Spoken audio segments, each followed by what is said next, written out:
Imagination presented perfect pop songs for a more daring and experimental age. That's how it's billed, and it's true. As lead singer and co-songwriter, Leee John, dressed in gold lame, crawled his way on all fours through the audience and onto the top of the pop stage, where he then secured Imagination's position as essential 80s crossover soul dance hitmakers and influencers for future generations of pop stars. Now, over the years, Leee John has done everything in terms of being a singer and a record producer and an actor and also a film producer, a consummate all-round artist. And he's about to take to the stage again, proving that the groove imagination created and creates is still absolutely relevant. Leee John, huge congratulations on the 40th anniversary and welcome to the show.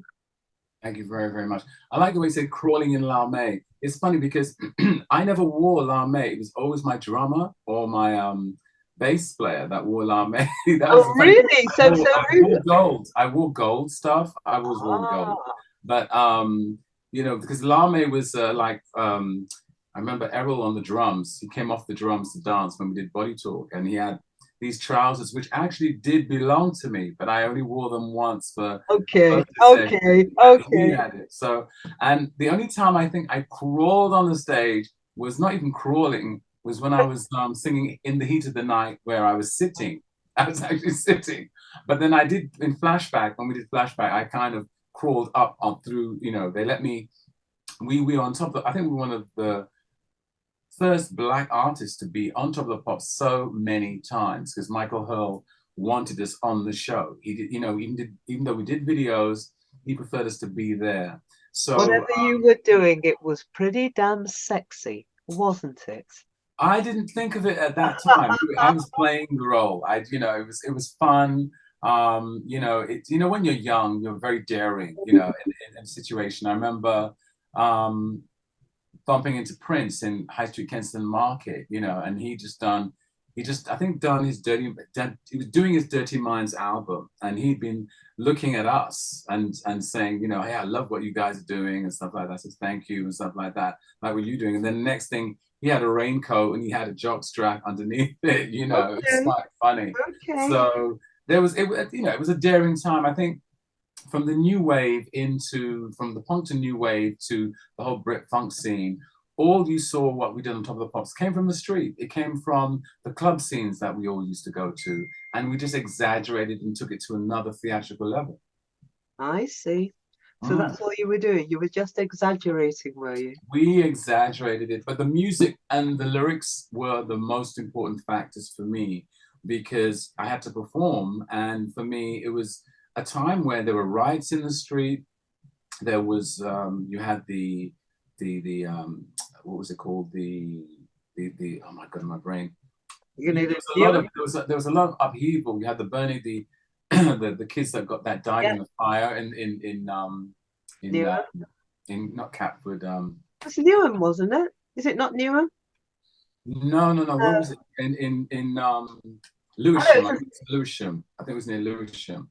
There was a lot. It wasn't the kids. It was a party actually. Yeah. There was a lot of unrest and upheaval, especially in the Black community at that time, and so I think what we represented was strength, power, and that we could go out there and do it, and you know, we could change the world with the music, with the visual, and you could escape through us, you know. And that was one of the situations, because it's like now I think the world needs more imagination again, because we're going through so much that you need this vessel so that you can just go through to escape, you know. And I think that's important, you know. I'm very politically aware of what was happening, and you know, I was always supporting my brethren, my sister, and always, because my mother's been working in the community for many, many years. She's an MBE, and she was also police liaison officer when kids got in trouble. You know, 11-year-olds were getting stopped on the street. I used to get stopped, you know, and the police. So, you know,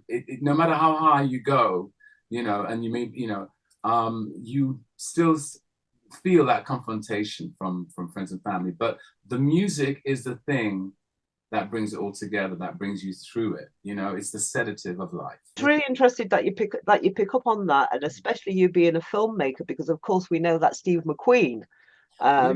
did Well, that whole I've got thing. right here, this is my Yeah. best mate's book, Closing Rank. And this is Okay. what The Red, White, and Blue was based on. It was the third episode of the Small Axe series, and it was based on Leroy Logan's life.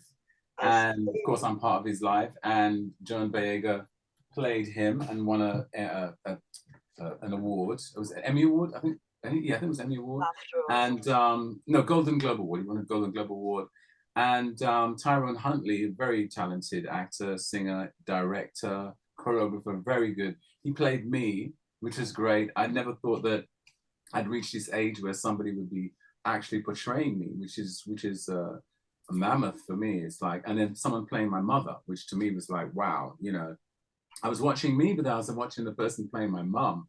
So that was very touching, very warm, and very appreciative that, you know, through Leroy, in actual fact, that opportunity came about through his life story. But, you know, and always with these trials and tribulations, there was always in the background the music. And that's one of the main things that is so important and why we're all here today, still 40 years later.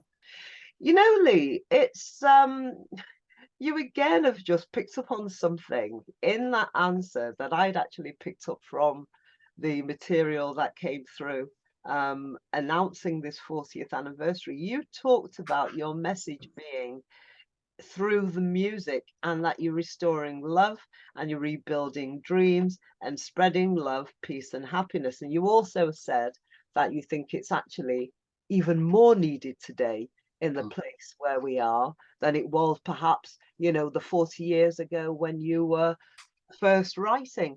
Does that fill you with any sense of, for goodness sake, how long are we going to be singing A Change Is Going to Come for? Or do you actually feel a shift now in our reality, who and what we I are? think there's a bit of both. I think since we had the BLM situation that happened in 2021, it was more noticeable that things have come to the forefront. Obviously, we're seeing ourselves a lot more on TV to an extent, but some of these things are periodic. Sometimes for me, they're like seasonal. So, you know, they know that we're going to buy stuff. So they have it for the summer, then they have it for Christmas, and then, you know, but in between that. But I mean, the movement is moving positively. I would say it's moving positively. There's still a lot of work to be done. Oh, But yeah. having said that, in the political framework, that needs definitely a lot of work to be done, because there is still institutional racism. There's still people's attitudes about even Black artists like myself, and other artists, where we've had this situation where as a Black British artist, you're dumbed down, but if you're an American artist, you're pushed up. And we're always like third or fourth on the list, while the Americans were always up there. If an American artist has had one hit and we've had 5 hits, that American artist will still be getting top billing to us. You know, it's always that. And I've worked, you know, I've toured a lot. And, you know, I'm very good friends with Miles Rogers. We toured together, the Kool Gang, Earth, Wind and Fire. You know, we do dates together. You know, like I did a tour in Germany with them. We did 20 dates, and Nile Rodgers opened up. Then it was Amicus, Earth, Wind and Fire, then Sister Sledge, then me, and then Kool Gang. So Oh, I'm the one from North London. All of those came from the States, but we were treated equally. I was respected equally. I got the red carpet. It was, you know, it was a great situation, which I do quite a lot abroad. Here it's slightly different, you know, and I think we don't celebrate the legacy of the artists that we do here. Henceforth, I've been working on this film Flashback for quite some time now. And just getting it's been the business side that's held me back in completing it, but we have over 100 interviews, and about 700 or 800 hours, and it's just been really just trying to finalize it and get it done, and we've got a few more interviews to finish off and stuff like that, but we're getting through it. But you know, it's still hard work out there. It still is hard work, but I focus on the positives. I try and keep everything uplifted and not keep everything to, it's because it's about the audience. It's about the audience. And now we're bringing in new audiences. You know, there's the younger kids who, you know, they're in the DJ world. They're listening to some of our 12-inch records, which they're going to also get on the box set. There's some really fantastic 12-inch box set releases that they've, you know, they're copying now, you know, so that's a really good thing.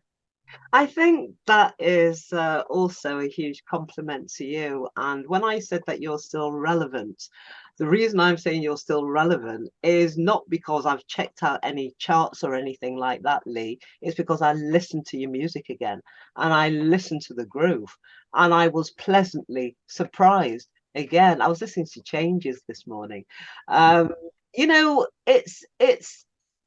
I think that what is happening in that space is exciting, but I really do believe that it is right that we actually do give all props to what went before, because that's where it kind of came from. And in terms of our identity, and especially when you were talking about the disparity of treatment, I don't know if you're aware or not, but there was a huge report done by Black Lives in Music, which gives it you in percentage terms of how dreadful the racism is within the music industry. Yeah. And it would just make you it would just, well, it doesn't tell you anything that you and I don't know, but it would make you depressed. But rather than being depressed, I think is this shift, as I say, which is in people sort of saying we're taking control and we're going to do this ourselves. My only concern in all of this, and it's like you're talking about your film, you know, I want to be part of your film. I wish I could have been there to help you with your film. Let me do some voiceover. Let me, do you know what I mean? It's like I want to be a part of doing what I call proper projects. I know that our representation has increased massively in terms of what you're seeing on screen, but my concern really, Lee, is in what is being said, and I think that there's an awful lot of conversation, grown-up conversation that is happening that is not being reflected out there. And looking at just some of your, I only looked at 3 of your documentaries online, and that's what you've got. It's exactly that, real people telling it as it is. This is their daily reality. This isn't somebody making up something. This is what we're living, and it is that rich history, I believe, that makes it all so tremendous. But why are you having to struggle? Why isn't somebody coming to you and saying, do you know what, Lee, I'm going to have a bit of that, please? Well, I've had certain people interested, but you know, and really someone from the head at the very top. And, you know, but what I can say is they get excited when it's in fashion to be excited. Okay. And when the BLM came out, there's all these people, yeah, we're going to do it. And then we started to become the back burner. We'll do it then, then you don't hear anything. And they say, oh yeah, you know, we had to go and do this and we did that and da, da, da, da. And a year later, we're still waiting for them. And we're thinking, well, I thought we were going to be doing it. You know, so we had that. I had one company that really wanted to get involved, but wanted to take so much out of it, we'd have to go out and raise more money. And my lawyers and management said, Lee, you've worked too hard. So sometimes it's good to be the turtle and not the rabbit. Yeah. So that's what I decided to do. Sit back a little bit. I did a documentary on St. Lucia, which I've just finished. It's 30 minutes. And it really is, from my viewpoint, a really nice viewpoint of St. Lucia, things I didn't know, just little snatches of it. Some of the young musicians are in it, showing you a little what I could say, an enlightenment about St. Lucia, you know. So it's not 2 blondes on the beach running and, you know, you know, it's an island, but there's other little tiny things that sometimes you overlook if you're going there, you know. So that was something I've done, and besides the Flashback project. And I've also done 3 documentaries for SOS Children in Tunisia, Zambia, and South Africa, because I'm a very big patron for SOS Children for a long time. And we also went to Brazil, and I went to the children's village there, and we try and raise profiles in Mozambique just before the lockdown.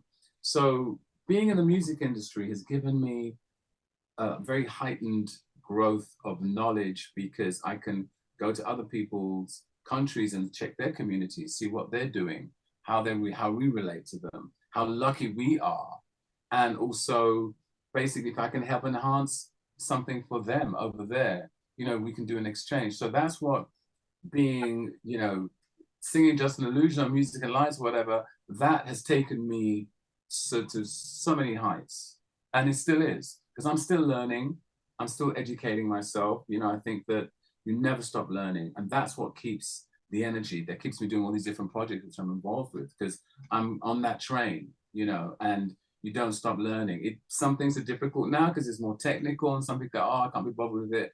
I just say, okay, deep breath, let's see what we can do. Let's see if we can learn it, because that's the only option you have. No, absolutely. And, you know, again, it's something that I always say is that, you know, every single conversation that you have, you take something from, you learn something from. I feel, oh, let me just ask you about the jazz album. You talked about the jazz album. Let's have a quick little trip along that. What was that about, and how's it done, and where are you standing on the jazz? Feel My Soul, I did in 2005, 2006. And I was offered a deal in my French company, Crystal Productions, and I went to Rochefort. And at the same time that I was there, a very good friend of mine who's a film director said, look, let's do a joint production and do the making of while you're doing the album. And I thought, oh my God, I'm jumping into the ocean. Now I'm jumping into space as well. You know, it was like, I'm doing two things at the same time. I said, getting up in the morning, you want to film it? Yes, I want to film. Like, oh my God, no. So it was actually very therapeutic as well, because we did a dummy run on the train going to Eurostar, then going from Gare du Nord to La Rochelle, and then driving to Rochefort. Now, Rochefort is a very interesting town, because in the 60s, it's known for this famous film, La Dame Mademoiselle de Rochefort, which has the actress Catherine Deneuve and her sister, and also had George Chakiris, who won an Oscar for West Side Story, and the one and only Gene Kelly. They did a French film there, this film. And the whole village has these speakers, which are still there today, when they were doing the playback, you know, when they were dancing in the streets and stuff. I love the village. And on a Thursday, Friday, they would play jazz music. And they have a little marketplace, and it's a very intimate place. And I was there not too long ago, and it's still exactly the same. And the studio we were in was an old cinema, and they transformed it into a studio, but you still have the cinema there. And we had Stéphane Qureshi, Stéphane Houchard, who were very renowned jazz musicians, and Dr. John Watson, who's been working with me since the 80s as a fantastic keyboard player. So it was a very defining and significant moment in my growth. And I had just done Reborn in the USA at the time, so I'd come back from America, and I had been offered to do a jazz album over here, but they wanted me to do like sing-along Sammy Davis. And I thought I didn't want to do that, or sing Frank Sinatra songs, and I didn't want to do any of that. I wanted to do something that, if I do a cover, it has to be my own interpretation, but I want to do eclectic jazz, which is what I did with Feel My Soul. So I had like a very hip hop, like The Thin Line, You Never Know, which has got a very kind of Erykah Badu-ish sort of feel to it. Then a cover of Someone's Watch Over Me, Strange Fruit, Billie Holiday's Strange Fruit, which was initially nearly 9-12 minutes long. We had to edit it down because the groove was just there. And then Feel My Spirit, which I'd written some time ago, not some time, but with my old producer from Imagination Days, Tony Swain. And I reinterpreted that with real, you know, with acoustic bass and vocal. And most of the takes we did were 2 or 3 takes, and that was it. And it was a pleasure to be there. And we've got it all on film. It's on a 2-hour documentary, which is on the DVD, which we have as part of the box set. And it explored another side of me vocally, my intonation, different interpretation, because singing certain songs is like singing another language. And that's what I learned many years ago. So I could be singing in my top register or falsetto or in a lower tone.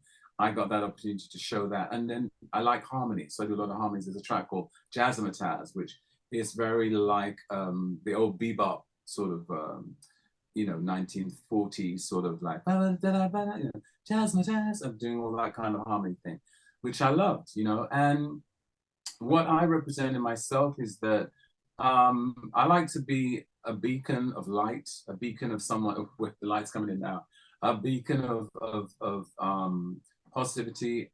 I want to be my own unique person. What I do is me. It's not someone else. It's not trying to be someone else. It's me. So sometimes everybody likes to follow somebody in that way. And I've always been, I want to do my own thing. I will take a bit of that, take a bit of this. And so when I did Feel My Soul, the album, it was another form of my expression as an artist, not a celebrity. And the two are two different things for me. Being an artist is we're all forever as musicians, as writers, we're always painting. Yes. We're always painting, whether it's, and that's whether we are speaking, talking, writing, spoken word, we're painting pictures so people can actually hear, see, breathe. Being a celebrity, that's anyone. My cat can go out there and be a celebrity. He is, because anyone can just all of a sudden see a reality show, see what they're doing, and all of a sudden they can say, oh, that's what it is. I can do it too. And I've seen people doing it. I was watching something the other day, just briefly, and the guy goes, oh, what do I do? Oh, I've been bodybuilding for 10 years. It's nearly 30 now or something. But I thought, you're not educating me. Give me something real. And I think this is what we have to try and strive for: is try and educate the youth more in and there's a lot of history, and I love history, that they do not know of. And that's the area where, as you go along, you pick things up, and I think there's a lot, especially in the music industry, since I was a kid, and I think that's an important factor that we need to bring to the table, so that they can be educated and know a lot more of those stories that I learned, and that they can now pass on to their children. And it's very important, I think. Well, not only that, when you think about it in terms of the fact that we're forever looking for role models and this, that, and the other, and our musicians actually, for what they did, from what they went through, from what they have produced, from the impact that they have made on life and society, they're some of the best role models that we could possibly have. But not only that, they're in conversation with us. It was something that you alluded to there when you were talking about it being a painting. And I love that analogy, because it is ever evolving, it is ever changing. And surely the best thing is you still standing there 40 years on, still being relevant. No, I'm serious, still being relevant. I've been in this business 30 years, Lee. So, we're talking, well, I believe we're talking the same language, and I refuse. I refuse to say it's out. I'm like, well, what do you think is going to happen for the next 30 years of our lives? We're not out. We're not old. I have this thing, old but not out, which is basically, I'm looking at age as being wisdom, as something to be revered, not something to be ridiculed. And actually taking the best of what we have with the vigor and the energy and the excitement of youth has got to create the best thing. So I wonder, is that why you're back on the road again? Is that what keeps you on the road? I've worked with a lot of younger musicians and artists. And I always say to them, I want some of your blood, give me some of your blood, And they was laughing at me and say, oh, Lee, and I do, because I'm thinking, I want to know what they're doing. What's next? What's that? Educate me. What's this all about? How come I can't get into that, or whatever?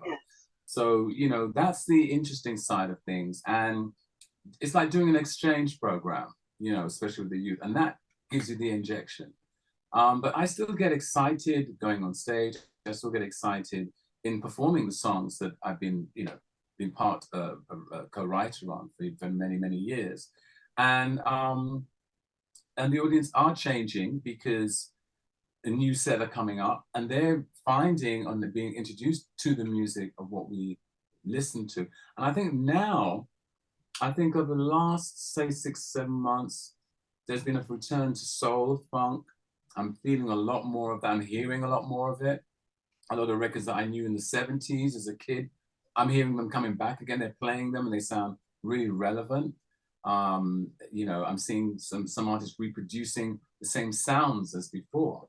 You know, I mean, we've been sampled a great deal.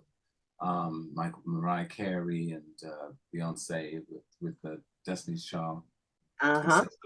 So we've had a lot of that, and but I think, you know, there's definitely a movement to more of the funk and soul. Good. I'm still playing it. And the originals as well. I say the best of the old, the new, the borrowed, and the blues. Hey, In a excellent. jazzy vibe, which means Mm-hmm. I can play anything. Which Excellent. brings me on to genres. And it's just a little quick question here. Are you het up by genres? Because obviously, you know, you just then talked about Mobo. So we're talking soul, we're talking R&B, we're talking blues. I mean, your voice, you could sing anything, quite frankly. As I say, I've been watching you online, so I know I've been watching you. It's true. You can sing anything. You can also speak French fluently, can't you? I saw you doing an Well, I interview. do a broken Well, French, broken fluently, Italian, broken ish. Spanish, you know. Yes. With the music, I mean, I recently did a track for with an Italian artist, and they made me sing in Italian, Okay. which I'd never done before. And then I put it away in the can, forgot all about it. So recently they said, "Oh, we need to hear that track you did in Italian." And I thought, "Oh God, I've got to learn it all again," you know. So, but it was a very interesting thing, and he's an operatic, you know, tenor singer. So I'm singing with this tenor singer, you know, like it's like singing with Pavarotti, which was remarkable for me. And then I turn around and I'm doing a version of Police and Thieves with Dennis Cavell, and it's heavy dub, and you know, so there's distances apart, Yeah. but it still is music, and I there's was still just harmony I was in it. just going to ask you if it bothered you. Forgive me for breaking in. I was just going to ask you if it bothered you, if it came under that sort of tag of pop, or does that mean actually you've cracked it?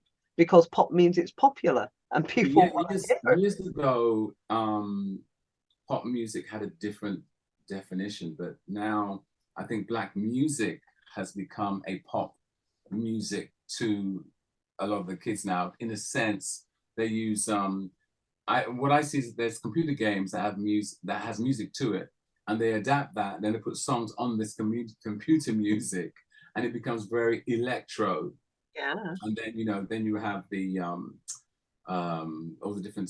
They're using a lot of synthesizers now, anyway. But it's just I think that there are some things I can say, oh, I like that, and there's some things I don't like. But I find that nowadays, I think the turnover is very, very, very quick, and you know, you got to grasp what you can very quickly, otherwise it's going to go.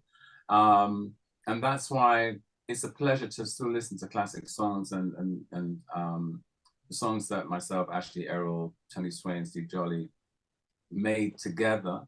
For me, it's just you know, I'm still knocked out that, you know, three Men versus Bees, the Rowan Atkinson film, and him singing Illusion in the Shower, it's gone into like nearly 20 million people watching it. It's like overwhelmed, you know, because I'm thinking, wow, he's singing, he's miming to me in the shower. Yes. And I'm thinking, my God, it's a privilege that that can actually be happening. You know, I didn't never, you know, I never thought in the 80s that this was gonna go so far.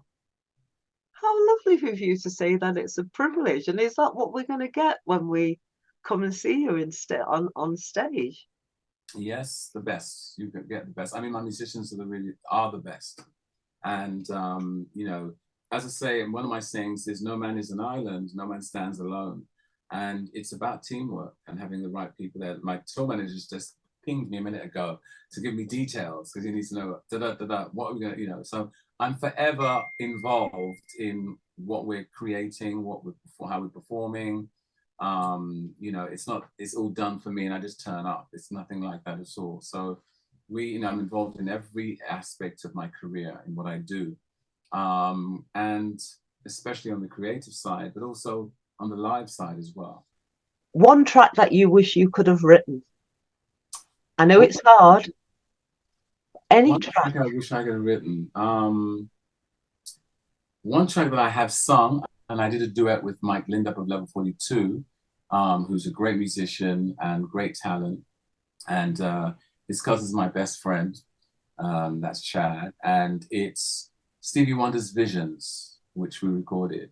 And Visions is from I mean, Oh, I know. everybody loves Songs in the Keys of Life. And this is from No. Inner Visions album, which I remember as a kid when it first came out. Me too. And I went to see Stevie Wonder at the Rainbow Theatre in London as a kid, and it was so inspiring. I thought, definitely, I need to be in the industry. I definitely need to be. I need to be part of this. I think you can tell. I really think you can tell. Leee John, thank you so, so much. Thank you for having me. It's amazing. And may you long continue. God bless. Thank you. Well, that's almost it for this time on Undisputed Music Legends. Thank you once again, Leee John, for sharing the imagination of your story with us on your 40th anniversary. Go on, Lee. And thank you for listening at home. Do please remember to like and subscribe for more, and don't keep it to yourself.